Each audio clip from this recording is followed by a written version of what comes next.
Yep. All right, so this is now recording. Good. Oh shit, I should probably have my chart in there, but mine's dead. There was actually a good moment at first time when my relatives came over where I'd like write our names on our plastic cup so that they would get stuff. And my uncle was like, okay, I'll write down Edsel for impacts. He started showing my account earlier. But You're also very. Yeah. Yeah, yeah. Oh. Hi. Welcome everybody. Happy Wednesday. It's Wednesday, right? Yeah, it's Wednesday. Shut up. Okay. Hello. If you haven't been to one of these workshops, welcome. I'm Brandon. I'm the writing director, meaning I am the writing god of the club. Not a false god, but the one true god of writing. Yeah. If you're here from GDIM 55, welcome. And yeah, welcome to learning about how to use Twine. You're supposed to do this last quarter and we forgot. Oops, someone has their just talking so loud that I'm reverberating from the speaker. Yeah, so let's get started. First of all, just as like a little side note for the quarter, this is our schedule for what we're going to be doing for the next couple of weeks. We're switching it to bi-weekly just because as we get further and further into this, we don't have as many writing things to talk about because fall quarter was so loaded. This is what we're talking about for this quarter. I highly suggest if you're going to go to any other one of these that you go to the week 5 one where we're doing writing portfolios, because we're not just doing writing, we're just doing portfolio reviews in general, which is incredibly useful. So I recommend you go to that one. Yeah. So what exactly is Twine? Twine, in essence, is just an interactive narrative tool. It's free, which is great. It's incredibly robust. It's amazing for outlining anything that deals with like branching choices or branching narratives. If you have like an open world game and you want to see how all the different side quests and mainline stories interact with one another and connect and bottleneck, it's great for visually outlining all that stuff very easily, or just making an in general branching narrative game and just by itself. Tests refer to it as like hypertext but beefy on steroids, and I have to agree, it really is. It's really easy to pick up and learn like the ultra basics of how to use it, but if you want to make something look super high polished, it's challenging to master, but in a good way. And again, yeah, if you're in GDI 55, you're gonna need to learn how to use this because that's what you're making all your homework with. So how exactly does Twine work? So Twine essentially uses 4 different, they call it story formats. Tess also refers to them as like flavors of Twine. These are just different ways that you can code your game. Sort of like how you can use C# or C++ to make any game, right? So there's 4 basics. There's Chapbook, there's Harlowe, there's Snowman, and there's SugarCube. You want to choose the story format that's going to be most akin to the writing and coding style that you have experience with. Like if you're mostly a web developer versus like a Java developer versus Python developer.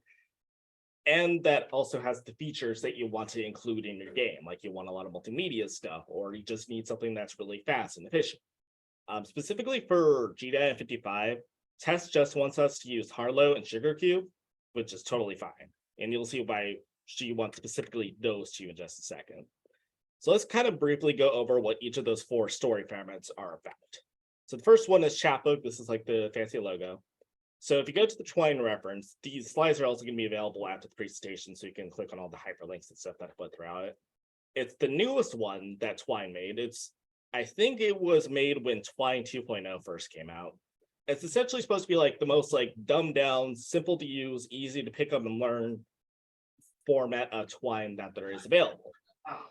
If you want to do more complex stuff, it's not as easily available with Chapbook because it is just so like rudimentary and like simplified. It's like iOS. Like it's efficient, it's clean, it's easy to understand. But if you want to do more advanced stuff with Twine, you're not really going to get that out of Chapbook.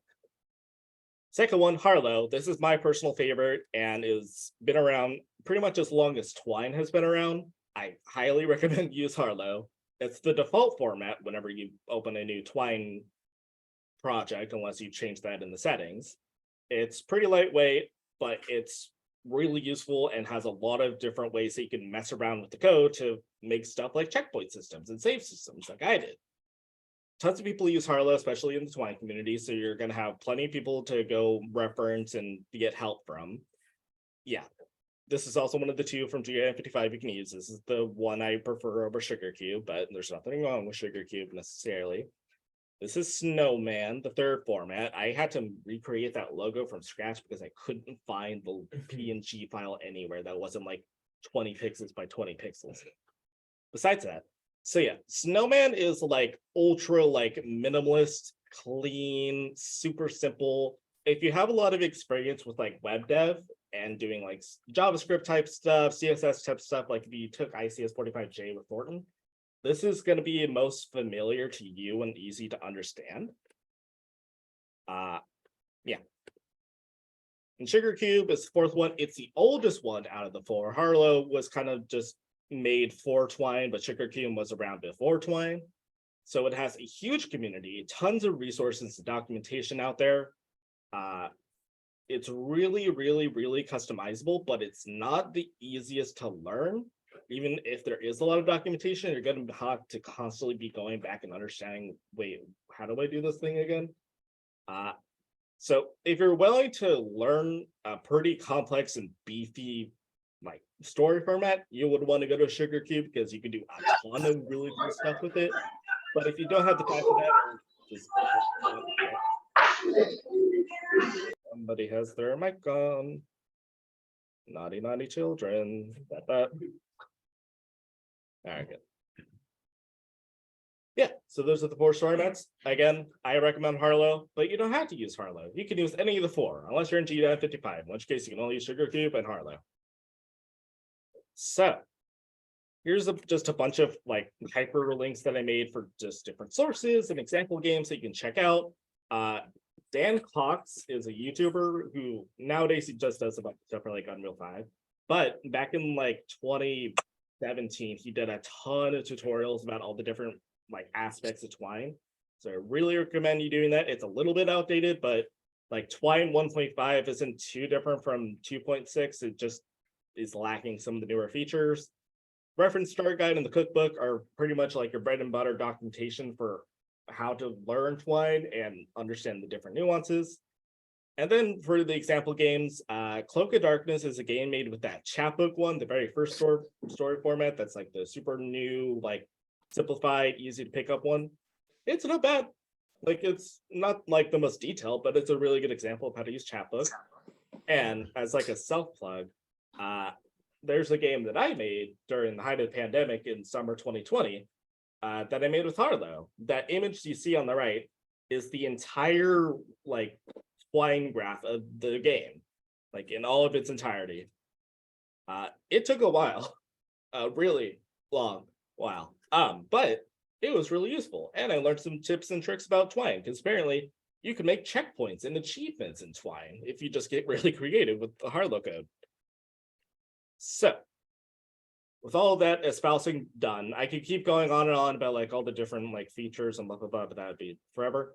Let's start using Twine, specifically in Harlowe, because that's the code that I know how to use. So number one, on your laptops, because I'm assuming most of y'all have laptops. Y'all have laptops. Download Twine if you haven't already. If you just look up Twine download, it'll take you to like twinery.org. Yeah, just download whatever the latest build. I think it's 2.6 as of when I'm doing this workshop. Yeah. So just download that real quick. It'll just take like less than 2 minutes or whatever. And then, oh, yes. I was just curious what you think about, they also had a browser option. I mean, I did download it, but I'm curious. The browser version's okay. I recommend just doing the desktop app version. It's like uploading your game to GitHub, the site, versus using the GitHub desktop app, you know? It's just a lot easier, it's a lot cleaner, it's a lot more intuitive with the app. Like you could spare the couple megabytes that the app does besides the browser version, you know?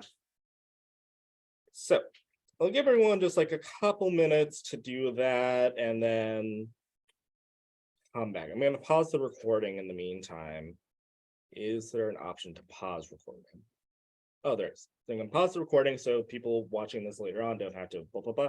Download Twine, come back in a bit. Someone made a good point, yes. So when you click on the link from twineary.org, it's going to take you to a GitHub site. Click on the .exe and download that, run that. That'll run like the setup to install Twine on your PC. If you're using Mac, there should be a .dmg file instead of a .exe file to run instead. So just making that, pausing the recording again, go download Twine, and then unpause the VOD when you're done. What? All right, so by now you should have Twine downloaded. If you don't, then why not? So now that you have Twine downloaded, open it. You should get like just a blank gray screen. And then the upper left corner, you're gonna see an icon with a plus sign that says new. Click on new. And then title the new Twine project that you're gonna be working on for the duration of this workshop. Name it, whatever, Twine workshop, blah, blah, blah, doesn't really matter. Once you do that, hit create. Cool, give everyone just a few seconds for that. Ba, ba, ba, ba, ba. Cool, step 2. So now you're gonna get acquainted with how Twine looks and feels. So now that you've created your Twine project, you should see what looks like a blue, like blueprint looking thing. And there's just like one square that says untitled passage in the middle of the screen. So if you hold down the right mouse button, because please use a mouse when you're using this, don't use trackpad.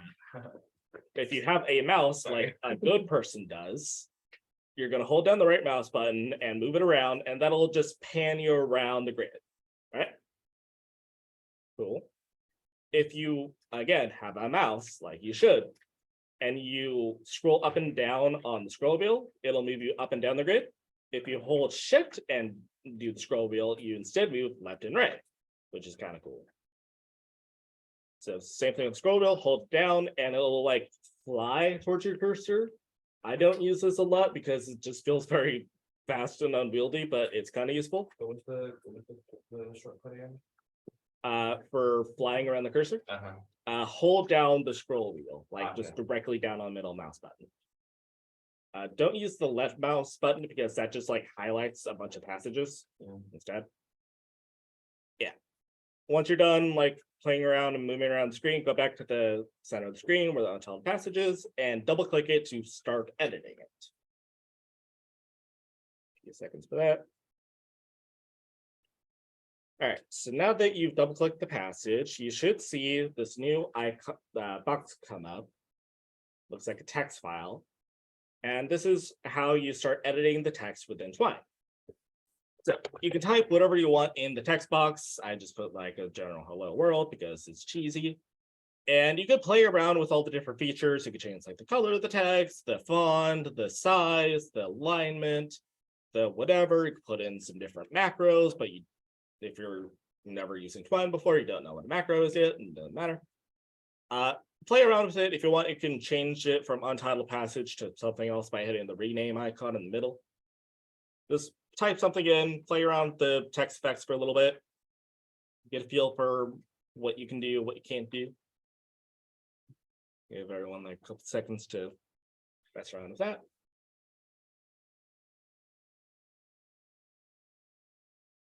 So what you're typing in here with just plain text, this is the text that Twine is going to be showing on the screen itself. But it's not going to do anything. It's not going to lead you to a different passage. It's not going to do much else other than just have text on the screen. But we want to make a game, something interactive. So what we're going to do is link to a new passage. So to link from one passage or one screen of the game to another screen, aka one text block to another text block, here's what you're going to do. Go to a new line underneath the text that you did, made all fancy and pretty. You're going to put double square brackets, not parentheses, not curly braces, square brackets. You're going to put 2 of those. All right. Now, inside the double square brackets, you're going to write some text. This is the text that you're going to click on to get to a new passage. All right. So write whatever, next page, whatever, doesn't really matter. After you're done writing that, you're going to type an arrow. which in arrow and Twine is a minus sign, and then the greater than sign makes just a little arrow. And do that. And after the arrow, you're going to write the name of the new passage. So this will automatically, if you do this in Twine, it'll automatically create a new passage of that name and automatically link from the current passage to that new passage. You don't have to go in and like make a new passage and then find a reference, blah, blah, blah. It's going to automatically do it for you, which is really nice. So once you do that, you can now go from one passage to the next. If you do multiple of these square brackets and like multiple lines of next page to next page, next page, you create multiple links from one passage and thus create branching choices. Which is cool. So you can do that. So cool. You just made your second passage. Go and double click on that second passage. Well done. Just had to have an aneurysm for a second. So double click on the second passage. It'll open up a new box on top of the box you're already editing. If you want, you can exit out of the old box and it'll automatic. Make sure to Control S, Command S every so often. I think Twine has an autosave feature, but don't quote me on that. Yeah, it says It says, okay, cool. So you should be fine to just exit out of the old passage you were typing. So now you're in the new passage, type something else again, fiddle around with stuff, rename it, blah, blah, blah. It's fine. Give everybody a second to do that.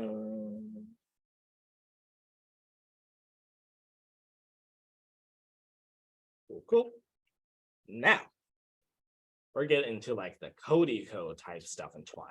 So just like any other program, Python, Unity, Unreal, you can make variables and save data within Twine. Here's how you do it. I'm just doing an example of an integer, but you can also do like words. And I think you could do lists, but it's a little bit different. But we're just doing a number, right? So to make a new integer variable, you're going to use parentheses, not the double square brackets like you do with links. You're going to do just one set of parentheses. Inside the parentheses, you're going to write the word set, put a colon, space. That's telling Twine, okay, the person who's using me is about to set a new variable. So you're going to write the name of the variable that you want to save to, put a $sign in front of it so Twine knows that you're talking about a variable. And then you're going to write 2. You're not going to use equal. You're going to use the word to, T-O. And then set it to whatever amount that you want to set it to. So in this case, I'm doing like the example of like a clicker. So I've set it to 0. So if you want to reference that variable again in Twine script, you're just going to do simply $sign and the name of the variable. And just like that, it'll just automatically put in whatever value was saved to that variable. So if I played it right now, it's going to say you clicked 0 times, like the number 0. Cool. So I don't want my clicks to stay at 0 forever. I want to be able to change it again in the future. How do I do that? Well, here's what you do. And just a little side note that I put in here. So in Twine syntax, if you're using a variable for multiple things, like a number of babies killed in your Twine game, and you're using that multiple times throughout your Twine game, you want to put it with the $sign in front of the variable name. But if this is just something you're going to have in the one passage and the one passage alone, put an underscore instead. It's just like a little syntactical thing that you might see in like Twine documentation, but I thought it was worthy enough to mention it a little bit. But anyways, if you want to modify a variable, it's going to be very, very similar to how you did it before. So I just made it to where you're going into a new passage by hitting the word click. It takes you to a new passage called +1, blah, blah, blah. So if you want to set a variable, again, that's already been assigned to you, what you can do is just do set, name of the variable, 2. But say I don't want to change the variable entirely. I want to just like add or subtract from it. Well, what you could do is say set variable name to it, so set it to itself, and then plus or subtract some amount. So this is going to be like the increment, decrement, de-increment operator in like Python and C++, where it's like plus equal, minus equal, or times equal. So set clicks to 8 plus 1 is going to set clicks, the variable clicks, to whatever variable it already was, and then add 1 to it. And just another little side note, if you do the link like double square bracket thing, and then put the name of the passage you're already writing in, it's just going to loop back onto itself. Right? Just a little side note. You do that. So you're at a good place. You've done some stuff. You have some Twine goodiness. You want to try and test this out. So how do you test it out? So in the upper left corner, you're going to see like a bunch of tabs saying passage, story, build, Twine. You want to click on the build tab. Currently, you're in the passage tab. You're going to click on the build tab, and you're going to have a list of options you can do. Test is going to run the game in a debug state. So it's going to run the game like normal, but you're also going to see all the variables that you've set so far, any error messages that you may be getting, all the good stuff. It's good for like if you have a lot of like complex syntax or variable management and you want to take a closer look at how Twine is managing all that. It's just going to play the game normally from the start. Proof is essentially going to take your Twine code, like the big old chart that you made, and display it as like a modified text file. So you can just easily skim through all the different writing and passages you can do. It's just nice and simple for anyone to quickly proofread through or see any like spelling mistakes or logic mistakes, blah, blah, blah, stuff like that.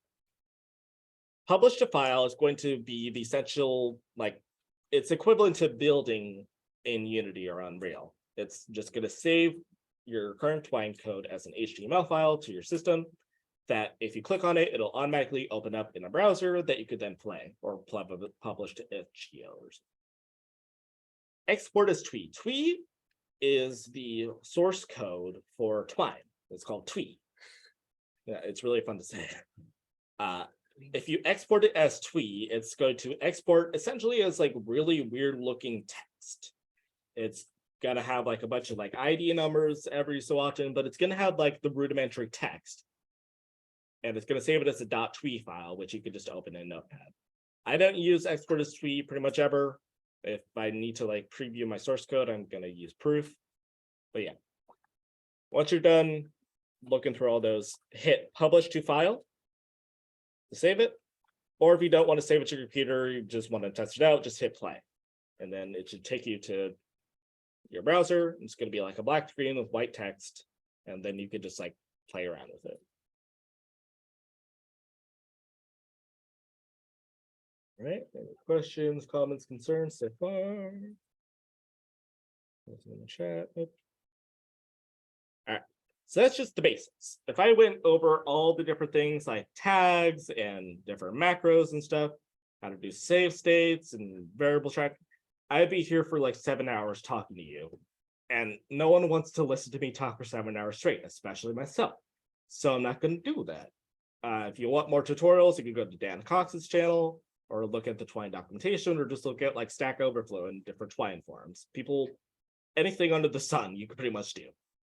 So what can you do that's super fancy with Twine?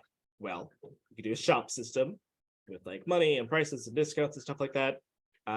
Previous writing director / VGDC president Riley, he was really into Twine. He did something like a shop system in his game with like an inventory system because it was like the apocalypse and he needed to like board up a house before zombies came in, something like that.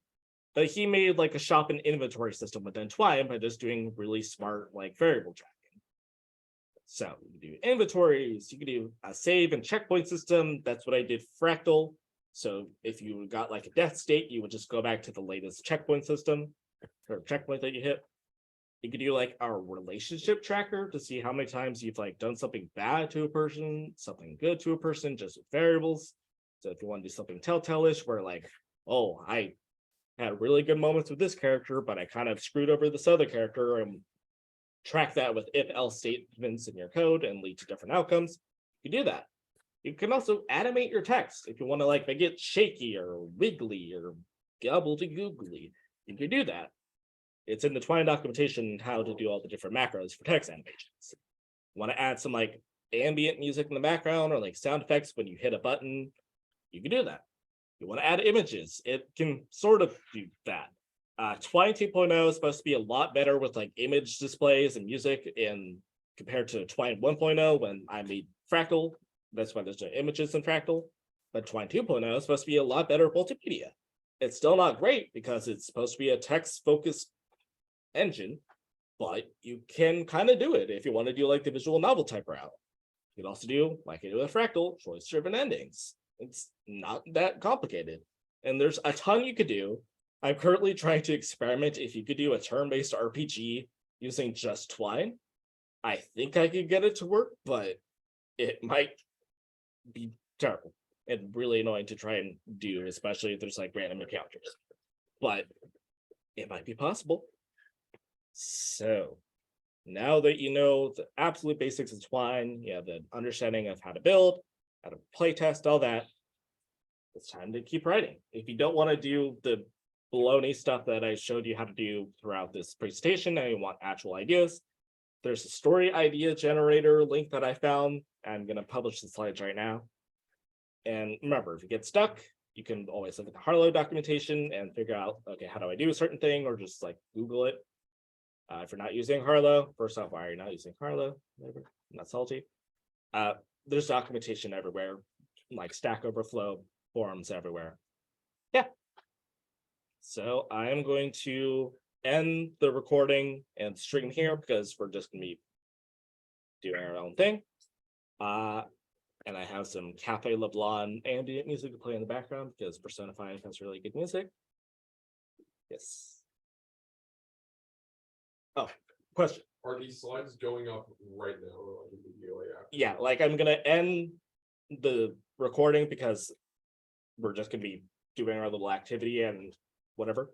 And then I'm gonna make a copy of this slide as a PDF and upload it to both the GIM 55 Discord with Professor Tannenbaum and also the writing chat.